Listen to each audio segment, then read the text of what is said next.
semuanya, perkenalkan nama saya Angga Ilham Susetio dari Prodi Teknik Listrik Industri Fakultas Sekolah Vokasi dengan NIM akhir 018. Saya di sini dari kelas regular A. Di sini saya akan mempresentasikan beberapa video-video yang telah saya rangkum.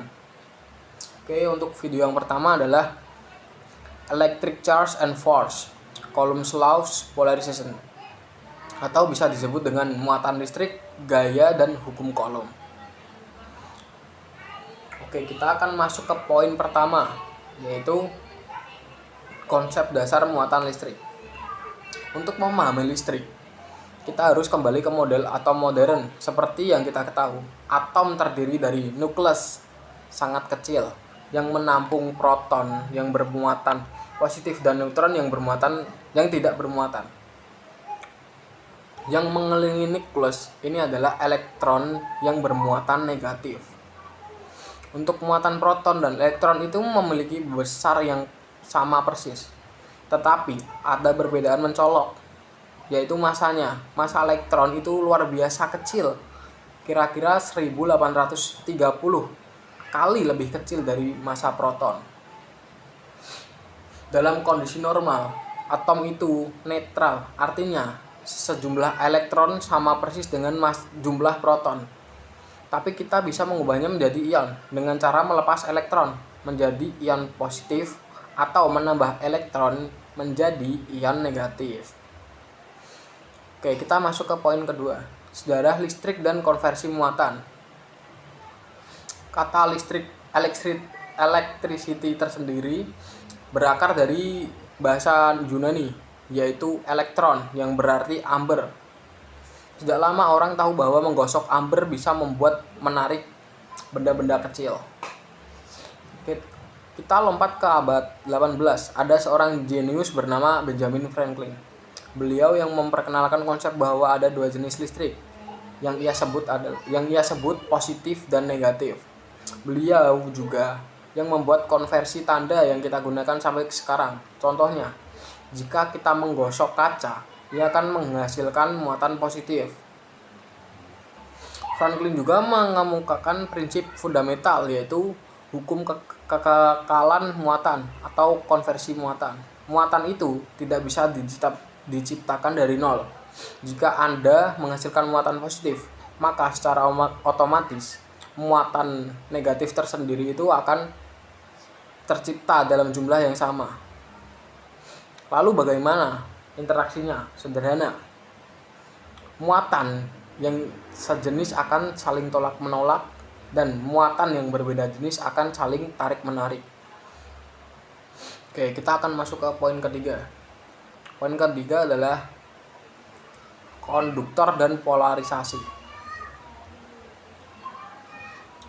Konduktor tersendiri itu misalnya benda ini punya elektron yang bebas bergerak. Saat batang positif saya dekatkan, semua elektron bebas di konduktor akan lari dan berkumpul mendekat batang. Ini disebut polarisasi atau induksi. Ujung konduktor menjadi negatif dan ujung sebaliknya menjadi positif. Hasilnya, konduktor akan tertarik kuat ke batang. Untuk yang non-konduktor adalah benda ini tidak punya elektron bebas, tetapi ketika batang positif saya dekatkan, muatan positif pada batang akan sedikit mendeformasi atau menarik awan elektron pada setiap atom netral. Sisi atom yang dekat dengan batang akan menjadi lebih sedikit negatif. Secara kolektif, hal ini juga menciptakan polarisasi dan menyebabkan benda non-konduktor tetap tertarik ke batang bermuatan. Poin ketiga adalah hukum Coulomb. Interaksi tarik-menarik dan tolak-menolak ini harus bisa kita hitung secara kuantitatif. Di sinilah hukum Coulomb berperan. Hukum Coulomb memberikan kita rumus untuk menghitung gaya listrik, yaitu F antara dua muatan titik Q1 dan Q2 yang terpisah oleh jarak, yaitu R. Ya, seperti ini rumusnya. Di mana K adalah konstanta Coulomb, satuan muatan dalam SI adalah kolom C, dan saya harus tekankan satu kolom adalah jumlah muatan yang sangat besar. Jika ada lebih dari muatan, kita menggunakan prinsip superposisi. Gaya total atau net force pada satu muatan adalah hasil penjumlahan vektor dari semua gaya yang dihasilkan oleh setiap muatan lain di sekitarnya. Oke, kita masuk ke poin kelima, yaitu perbandingan gaya listrik dan gravitasi. Mari kita bandingkan gaya listrik ini. Gaya listrik itu sangat kuat. Sebagai perbandingan, gaya listrik antara dua proton itu kira-kira 10⁻36 kali lebih kuat daripada gaya gravitasi antara keduanya. Lalu mengapa kita hidup di dunia yang dominasi gravitasi? Ya karena skala atom hingga ribuan kilometer. Di skala ini gaya listrik mendominasi dan menyatukan dunia kita sehari-hari untuk mengatur ikatan kimia dan struktur benda. Yang kedua adalah skala besar, planet atau galaksi. Meskipun lemah, gaya gravitasi mendominasi karena sebagian besar benda langit, ya seperti bumi dan Mars, memiliki muatan net total yang sangat kecil per satuan massa. Efek gaya listrik yang masif itu hampir hilang karena muatan positif dan negatif saling menetralkan.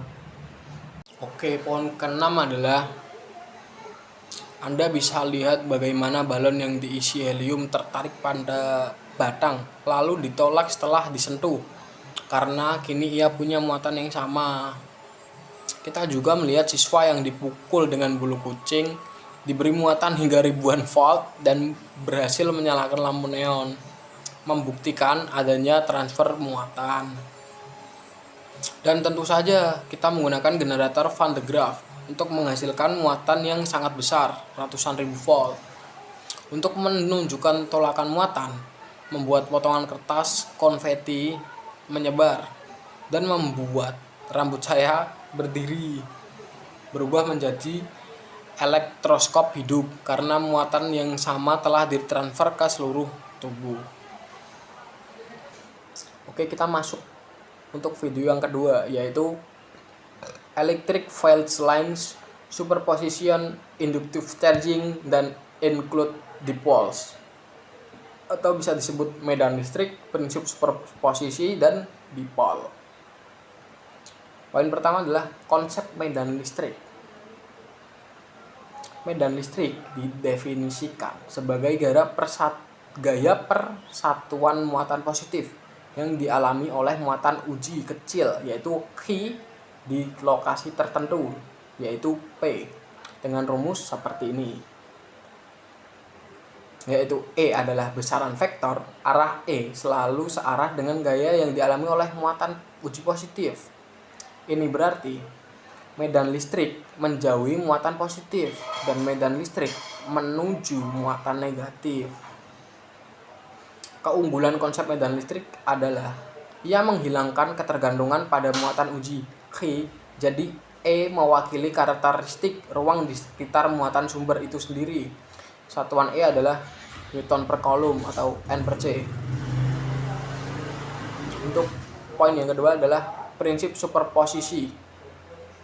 Sama seperti gaya, jika ada beberapa muatan sumber Q1, Q2, dan seterusnya, medan listrik total ya E per net pada titik P adalah penjumlahan vektor dari medan listrik individu yang dihasilkan oleh setiap muatan. Yang seperti rumus ini, setelah kita tahu E net, kita bisa menghitung gaya pada muatan apapun Q yang ditempatkan di titik itu. Seperti ini. Oke, kita masuk ke poin ketiga, yaitu representasi garis-garis medan listrik atau field lines. Kita bisa menggambarkan medan listrik secara grafis menggunakan garis-garis medan. Yang pertama adalah arah. Arah garis selalu menunjukkan arah gaya pada muatan positif. Garis medan keluar dari muatan positif ke muatan negatif. Untuk yang kedua adalah kekuatan. Kerapatan garis medan menunjukkan kekuatan medan, di mana garis-garisnya lebih rapat. Misalnya, dekat dengan muatan, berarti medannya lebih kuat. Garis medan itu bukanlah lintasan atau muatan.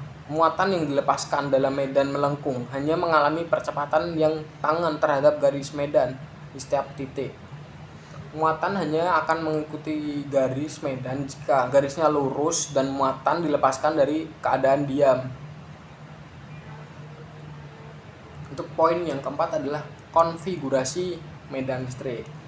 Kita bisa membandingkan konfigurasi medan dari beberapa susunan muatan, yaitu konfigurasi muatan, yaitu muatan tidak sama, misalnya +3 dan -1, yang berarti karakteristik medan jauhnya mirip muatan bersih.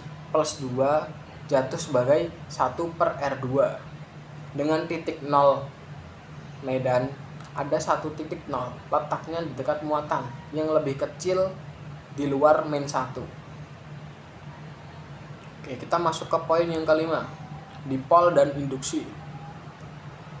Pembentukan dipol induksi atau atom model molekul netral atom atau molekul netral yang berbentuk bola, jika ditempatkan dalam medan listrik, akan terpolarisasi. Awan elektron sedikit bergeser ke arah yang berlawanan dengan medan, dan inti positif sedikit bergeser searah medan, menciptakan dipol induksi.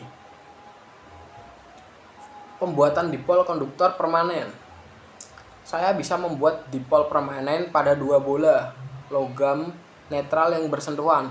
Ketika batang karet bermuatan negatif ditingkatkan induksi, elektron akan menjauhi batang ke bola kedua.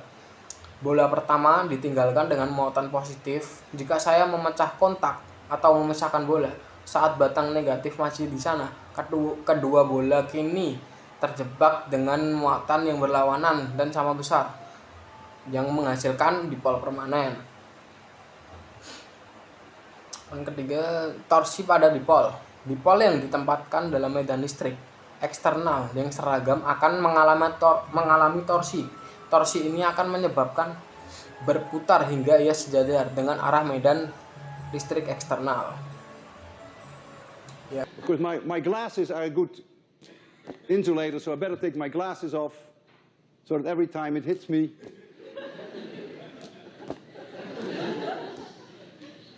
changes polarity. Oke, dari video tersebut saya memvisualisasikan garis-garis medan menggunakan biji rumput dalam minyak yang secara sempurna menunjukkan pola medan di sekitar dipol dan 2 muatan sejenis. Kita juga kembali ke demonstrasi balon yang memantul bolak-balik antara generator Van de Graaff dan Profesor Lewin yang ada di video, menunjukkan interaksi gaya tarik-menarik dan tolakan secara bergantian. Oke, sekian untuk penjelasan saya kali ini. Sekian dari saya. Terima kasih.